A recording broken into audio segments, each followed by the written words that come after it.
Hey, what's up YouTube? This is We All Juggle Knives and Lights with a review of the Zanflare F1.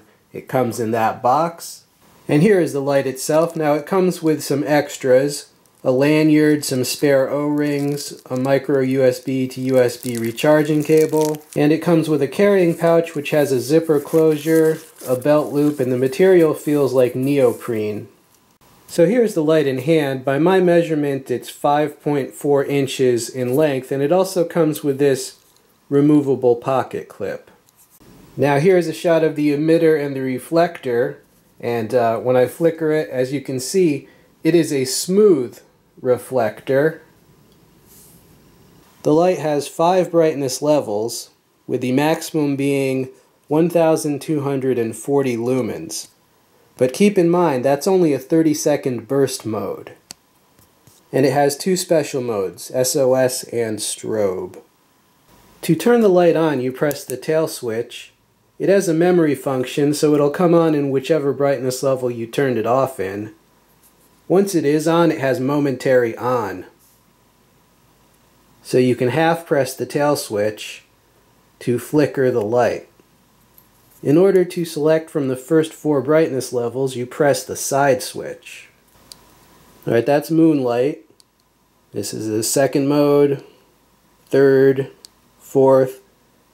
Now to get to the flare mode, which is their turbo, you double tap the side switch. And that is the flare mode. It's pretty bright. I can feel the heat on the palm of my hand. Now with the light on, if you long press the side switch, you get strobe. Okay, strobe warning. Long press, and there is the strobe. Press it again and you will get the SOS mode. Press it again, back to strobe. So those are the 2 special modes. To replace the battery, you unscrew the tail cap. I removed the pocket clip because it makes it easier to unscrew. Also notice it has a very small glass breaker on the tail. That's useful. Alright, so this takes an 18650 battery. It does not come with a battery, so I'm using one of my lumen tops. This light allows you to recharge that battery or any rechargeable battery inside the light. You just unscrew this collar right here, and it's got a micro USB port. So you just plug it into any USB power source, in this case my power bank light. And I just finished recharging this, so the indicator is green. When it's recharging, that will be red. So that's pretty convenient. I like this whole setup with this collar because it slides up, right? But then you screw it down. So it's very secure, and it totally hides that port, so it looks nice. And it's definitely going to keep any sort of debris out of that port. And this texture even adds to your grip, so that's a good idea. It's certainly a lot more secure than all the just the rubber port covers that most lights have. And here is a nice shot of this Zanflare from the top. You see the beam profile. Alright, this is my wood pile, my little outdoor review bench. Do you hear that train? There's a train in the distance. But yeah. Wow. It's a nice little beam profile. And here is a top view beam shot from on the driveway with this Zanflare. So a nice river of light coming down the center, smooth reflector. And here's a comparison between 2 lights. Got the Zanflare on the left and the Lumentop SD26 on the right. And more from the Zanflare. I'm going to demonstrate the momentary on. Pretend that piece of vegetation is some sort of suspicious character. And I flicker. You can flicker it. This is the high mode. You can do kind of a poor man's strobe. Okay, we're out here on the testing board with the Zanflare. This is the lowest brightness level. Let's cycle through. Alright, 1, 2, 3, 4. Alright, and that's the normal mode cycle, and then double tap for turbo. And that is the turbo. Looks pretty bright, a nice white light. Pretty good. Okay, strobe warning.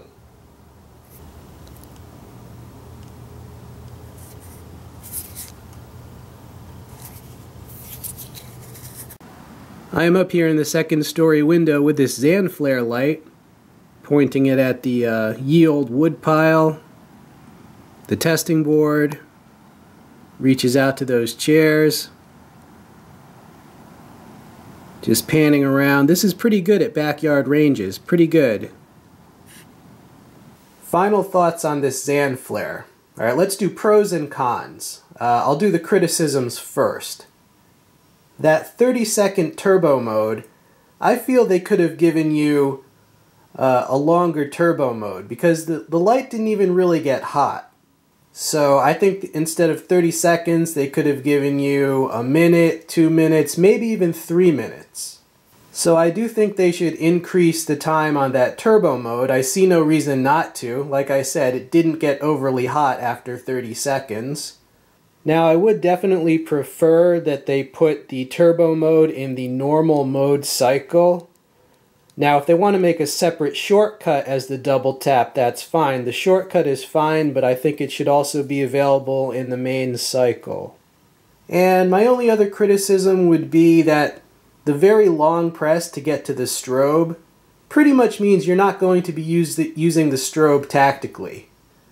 It's still useful as a signaling device to signal for help. However, the ability to use the momentary on to flicker the light kind of makes up for that because you can just flicker it fast and it'll blind someone, and you can do that in the reverse grip. So those are the ways that I would improve the light. Now, what do I like about the light? Well, first of all, I like the smooth reflector. That makes the most out of your lumens by putting more lumens on a man-sized target at backyard ranges. I like that screw-down port cover. It's definitely more secure, more solid, and looks better, and even gives you better grip. It's just superior to the rubber port covers that you'll find on most other lights. The USB recharging is super useful to most people. I have a lot of smart chargers, but if you don't collect lights, you have 3 or 4, why would you want to have to buy a separate charger? You wouldn't, so the USB function is very good for most people. I also like the little touches like the small glass breaker. They didn't have to do that, you know. It's definitely better than nothing despite the small size. It's a nice touch. In the end, this is a very solid light. There's no one single feature that puts it over the top compared to the competition. So it's not what a collector would buy to get, you know, the brightest thing in the world. And it is a budget play on some more expensive lights. For example, this ThruNite TN12, right? Which the price on this is about $45 currently. The price on this Zanflare, $33. So when price is considered, this is actually quite competitive. If you want to pick one up, I got it at gearbest.com. I'll include a link along with the discount code. Okay, YouTube, this has been We All Juggle Knives and Lights. I hope you enjoyed seeing this light. I'm out.